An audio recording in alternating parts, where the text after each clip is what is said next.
Welcome to my channel Katie English Info. Please subscribe, like and share. Thank you. Hello guys, this is Tushit Ansari from Katie English Info. Guys, today I'm gonna talk about voice and those voices that are changeable or not changeable. But before starting this chapter, first and foremost, I would like to give you the definition that what is meant by voice.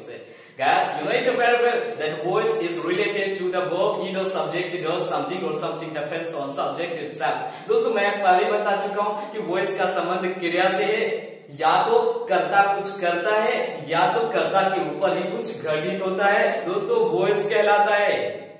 अब आइए बात कर लेते हैं दोस्तों, हम कभी exam में जाते हैं, एग्जाम में हम क्या करते हैं कि गलतियां करके चले आते हैं, हम ग्रामर का क्वेश्चन सॉल्व करते हैं, लेकिन जब घर आते हैं तो पता चलता है कि यार इसका तो मुझे वॉइस चेंज करना ही नहीं था और मैं चेंज करके आ गया, यानी गलती करके आ गया। तो दोस्तों आप चाहते हैं कि इस प्रकार की गलती एग्जाम में दोबारा ना हो, तो please watch my video till the and so that you don't commit any kind of mistake during the examination. So let's begin.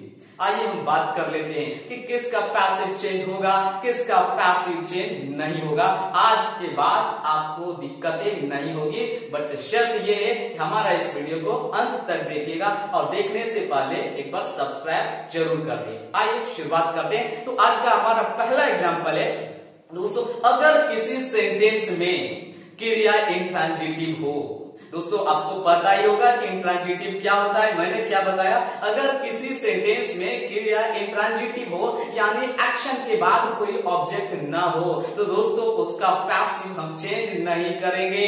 इस प्रकार की गलती आप भी मत करना। आइए एक एग्जांपल देख लेते हैं, बहुत ही सिंपल एग्जांपल लाया हूं ताकि आपको दिक्कत ना हो, इसीलिए एग्जाम्पल को देखते हैं। हम हमारा पहला एग्जाम्पल है वी गो, इसका मतलब हुआ हम जाते हैं। दोस्तों यहाँ पर वी तो हमारा सब कुछ ठीक है, वी तो हमारा सब्जेक्ट है, लेकिन सब्जेक्ट के बाद दोस्तों एक्शन भी मौजूद है। लेकिन दोस्तों याद रखेंगे सिर्फ एक्शन ही काफी नहीं है, यहाँ पर हमारा गो क्या है, इंट्रांजिटिव है। भाई क्यों इंट्रांजिटिव है, क्योंकि गो के बाद हमारा ऑब्जेक्ट मौजूद नहीं है। तो अगर एक्शन के बाद कोई ऑब्जेक्ट मौजूद ना हो तो हम उसका पैसिव चेंज नहीं करेंगे। दोस्तों मैंने क्या बताया था, वी गो, यहाँ पे वी गो का पैसिव चेंज नहीं होगा। आइए एक और एग्जाम्पल देख लेते हैं, जैसे हम कहेंगे श्याम रन्स, तो श्याम दौड़ता है। तो दोस्तों यहाँ पर भी श्याम तो हमारा सब्जेक्ट है और रन भी हमारा क्रिया है, लेकिन यहाँ पर भी ऑब्जेक्ट नहीं है, तो दोस्तों हम इसका भी पैसिव चेंज नहीं करेंगे।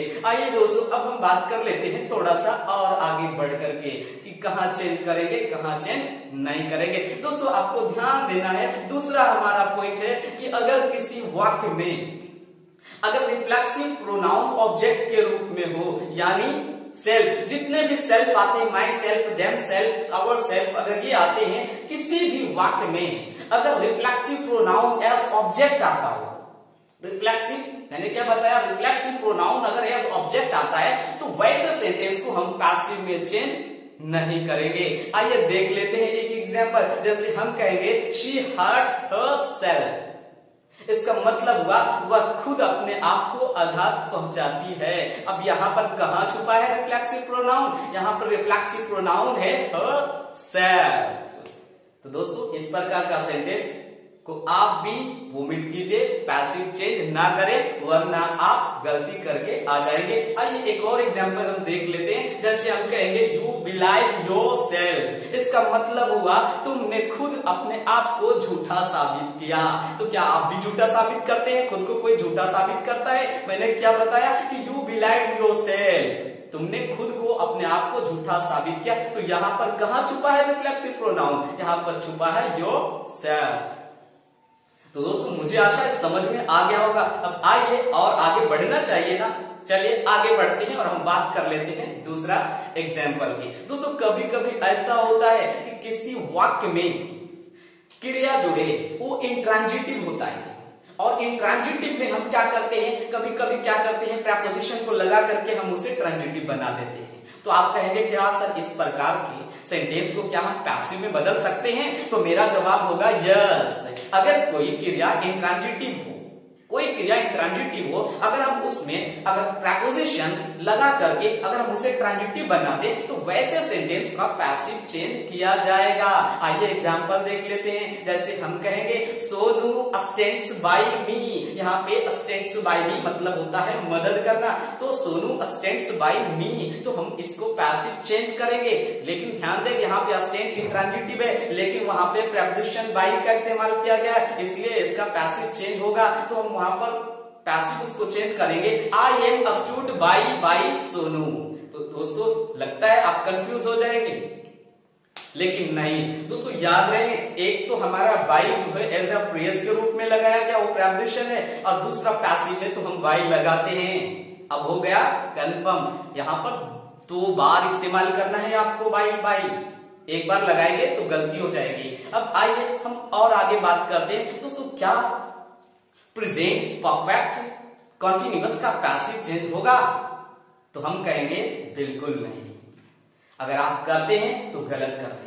दोस्तों याद रखना है कि प्रेजेंट परफेक्ट कॉन्टिन्यूअस टेंस का पैसिव चेंज नहीं होगा, पास्ट परफेक्ट कॉन्टिन्यूअस टेंस का पैसिव चेंज नहीं होगा, फ्यूचर परफेक्ट कॉन्टिन्यूअस टेंस का पैसिव चेंज नहीं होगा। तो दोस्तों मुझे आशा है कि आपको इस वीडियो का एक एक पार्ट, एक एक पॉइंट आपको अच्छे ढंग से समझ में आ गया होगा। तो अगर आपको समझ में आ गया तो इतनी अच्छी वीडियो के लिए सब्सक्राइब तो बनता है। Thank you.